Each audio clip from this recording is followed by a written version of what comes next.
Jacobs and a team of researchers with genealogy websites MyHeritage.com and Genie.com have recently developed a family tree showing that Hillary Clinton and Donald Trump are distant cousins.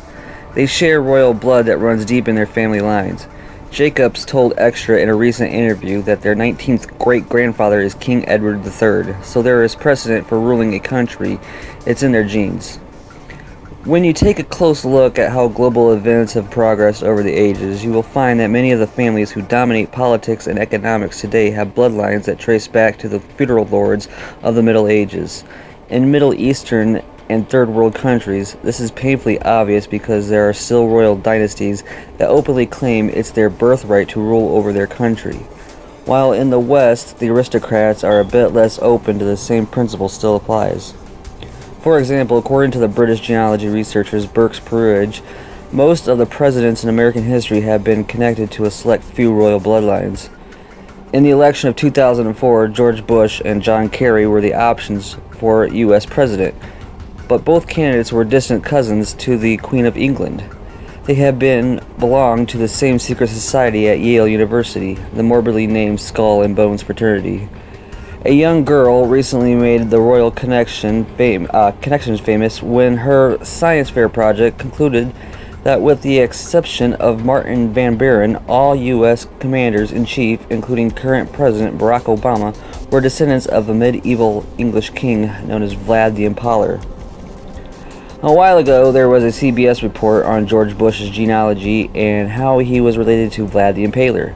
I never knew who Vlad the Impaler was, so I never looked into it.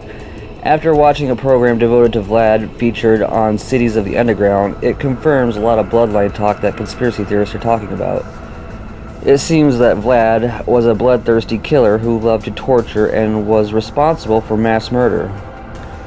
He was also known as the original Dracula, and was born in Romania in the year 1431.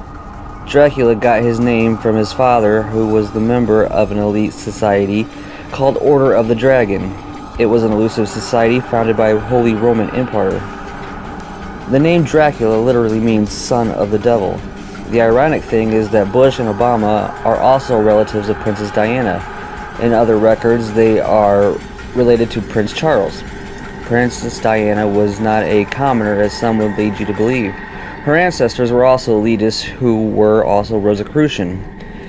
It was the home of her ancestor that Sir Francis Bacon and his buddies would plan the New Atlantis, which there is a vision of a New World Order. Yes, in their satanic delusional minds, they actually believe they are rebuilding the lost city of Atlantis with the New World Order, and it's this which would one day bring out the Antichrist.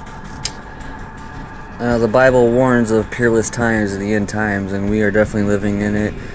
This has been going on for centuries, this whole setup of the Antichrist New World Order agenda, and just want everybody to be aware, it doesn't matter who you really vote for, you're only voting for the same group of people no matter what, no matter who they put in office.